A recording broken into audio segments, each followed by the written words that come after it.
Et ça fait 3 jours de rétention séminale aujourd'hui, donc ce que je peux te dire, c'est qu'il faut pas attendre un certain nombre de jours pour commencer à vivre. Il y en a beaucoup qui font cette erreur-là. Ils tombent dans ce piège-là de commencer à vivre seulement lorsqu'ils ont redépassé un certain nombre de jours. Ils ont échoué au bout du septième jour, et ben ils se laissent pas vivre, ils culpabilisent pendant 7 jours, et seulement à partir du septième jour, ils commencent à s'autoriser à vivre. Non, non, non. Oublions pas, je pense que la rétention séminale, je pense que c'est bien de le prendre comme un jeu, comme un défi. On s'attend à ce qu'il y ait du challenge, évidemment, parce que c'est une difficulté assez énorme, mais il faut pas être complètement maladif sur le sujet. Il faut pas ne pas vivre, tout simplement, lorsque tu as rechuté. Bien sûr, de la culpabilité, il y en aura. C'est normal. C'est un peu comme si tu as perdu du poids et puis que tu en as repris. C'est vraiment dans la même catégorie, je trouve. Donc forcément, tu vas pas te sentir bien. Mais au-delà, de là, à annuler des événements, à ne pas sociabiliser, à te faire du mal parfois.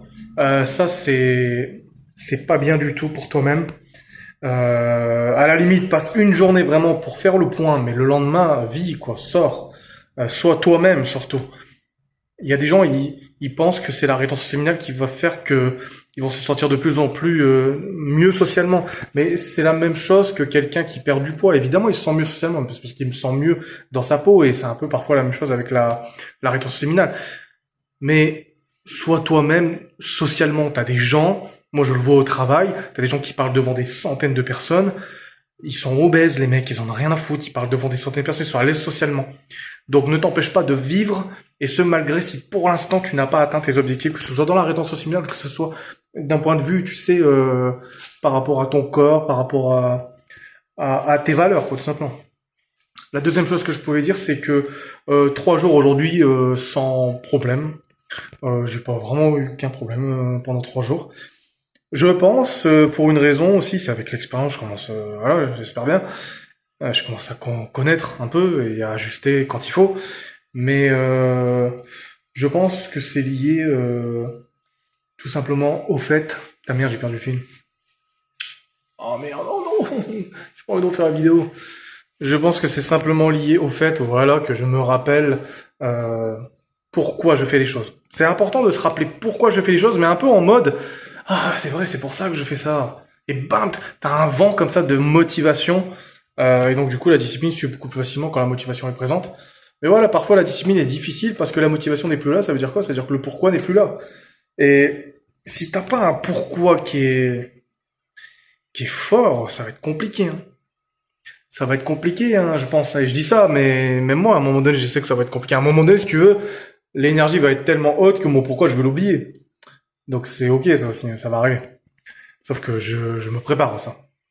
Mais voilà, te rappelle chaque jour pourquoi tu fais les choses. Et puis, pourquoi tu fais les choses, pour qui, qu'est-ce que ça va te permettre. Moi, dès que je me lance dans cette imagination-là, ça me pousse, hein. Je me dis, putain, vas-y, faut que je continue, quoi. C'est parce que aussi, moi j'ai plein de raisons. C'est à la fois pour l'énergie, à la fois j'ai envie d'en faire un métier. J'ai pas envie de passer toute ma vie à Amazon de merde, ou je sais pas quoi, à travailler, à me réveiller à 5 heures du matin, tu vois. Pour ça, je veux en faire un métier. Je sais pas comment je vais faire, j'en sais rien. Mais j'imagine qu'à un moment donné, quand je vais réussir à faire, je sais pas moi, des mois et des mois de rétention, tu finis par avoir de l'exemplarité et les gens veulent savoir comment t'as fait, ce qui est logique. Ou quand tu perds du poids, ou quand tu passes d'un résultat à un autre que tu résous un problème en se faisant, les gens sont attirés par ça, c'est normal. Et j'espère avoir de l'argent avec ça plus tard, je te dis la vérité. Parce que je veux pas passer à Amazon toute ma vie, ça me ferait trop chier, tu vois. Donc voilà, c'est la deuxième raison, avoir de l'énergie, ma santé, tu vois, ma santé, c'est du bon sens. Et puis être plus à l'aise dans mon corps aussi, tu vois. Clairement, il y a une différence. Ça, comme quand tu perds du poids, c'est la même chose. T'es plus à l'aise, tu te sens mieux. Mais voilà, moi je te dis la vérité, là au travail, quand j'y suis, socialement, je sociabilise, tu vois, je parle aux filles, je parle à tout le monde et j'essaye d'être moi-même, j'essaye de pas avoir de masque. Il faut pas que la rétention séminale te dise, oh, c'est bon, je suis à 7 jours, j'enlève mon masque, je peux me permettre d'enlever mon masque. Non, non, c'est pas bon, ça. Tu dois être toi-même tout le temps, on a rien à foutre du regard des autres. Si de plus en plus, tu te sens de plus en plus énergique, de plus en plus à l'aise après, grâce à la rétention, la perte de poids, je ne sais quoi, ça c'est bien. Mais dès le départ, bien sûr, c'est pas évident des premiers jours, parce que le problème avec la pornographie, c'est que ça apporte un peu de culpabilité quand même, parce que c'est pas honorable de le faire.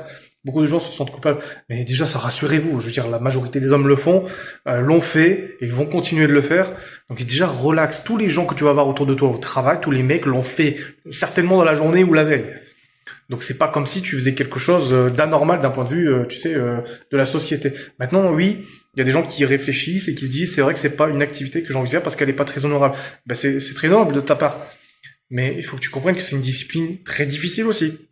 Et donc n'hésite pas à être toi-même dès le départ et à transformer cette culpabilité en compassion, en te disant que ben t'es pas anormal, ok? Et puis reste toi-même.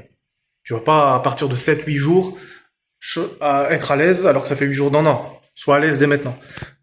Sois toi-même en tout cas dès maintenant. L'aisance viendra avec le temps. Mais sois toi-même si t'es pas à l'aise, bah sois quand même toi-même. Tu vois quoi? Bref. Je te dis à demain pour le jour 4. Salut à toi.